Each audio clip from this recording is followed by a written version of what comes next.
My 22F boyfriend, 25 men, thinks our house is haunted.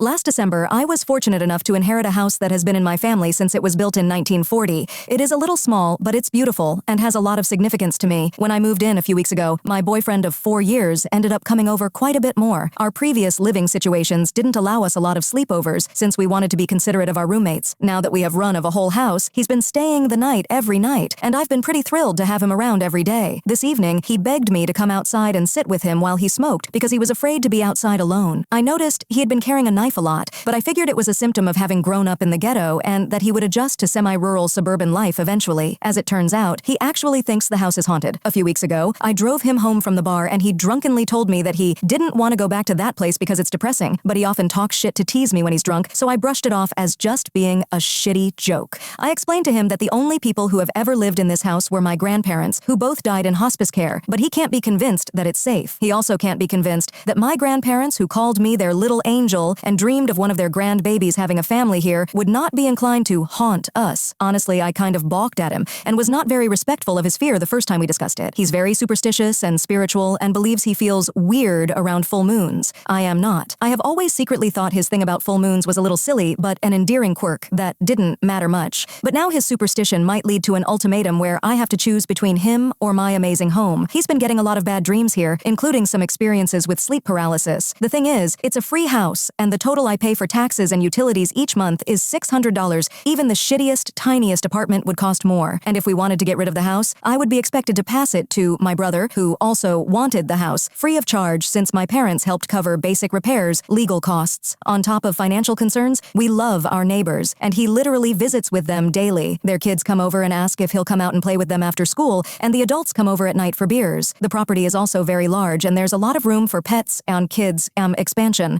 The house itself has old architecture, but has been newly remodeled to my liking, and he helped me pick out much of the stylistic changes we made, so I'd presume he liked it too until he got it in his head that it's haunted. So it hurt quite a bit to think we'd have to let the place go, especially considering the emotional significance to me and our limited finances that would not allow us to purchase or rent another house at this time. I want to respect his concerns, but I'm honestly torn between calling him an idiot and ignoring it, or being outright offended. It's very hard to see why a bad feeling should force us back to more expensive apartment life and a much smaller place at that, or prevent us from moving in together for several more years. Help me see his side of things and find the middle ground with him, Reddit. I honestly just want him to love it here as much as I do, and I'd do anything to assuage his fears. What can I say to him at this point to not sound dismissive, but still convince him to consider staying? Update 20 days later. Hello everyone. I am pleased to say this is a happy update for once. After my original post, I went to my boyfriend full of ideas on how to help put his mind at ease. As it turns out, all of those ideas were wrong for him, but he was deeply appreciative that I was taking his fears seriously instead of putting him down for believing in something I don't. He said he never intended to make me feel like it was him or the house. He loves this place and the history behind it. He just wanted to share with me how he was feeling and do some little rituals. So I helped. We tried to pin down the parts of the house that are spooky to him and both came to the same conclusion. The attic door in the bedroom is pretty freaking unsettling. It's a Cape Cod-style home with a crawl-space attic on the second floor instead of above it. For some ungodly reason, my grandfather thought it was inconvenient to access this tiny crawlspace through the closet, so he put a little door in the master bedroom, which I've hated since I moved in, and had been blocking with a dresser. We sealed up that entrance to the crawlspace and threw some salt around, and since I've always wanted a dog, we got a puppy to ward off evil, and it's hard to be scared with a little fluff ball sleeping on your face. I specifically picked a dog that wasn't jumpy or easily frightened, and my 2 boys have been inseparable. All is well now, and I'm happy I put my skeptical nature aside to support my wonderful boyfriend no matter how silly it seemed. TLDR. Communication is the key. He doesn't want to get rid of the house. A little ritual, a fluffy puppy, and a very minor adjustment to the house has set his mind at ease.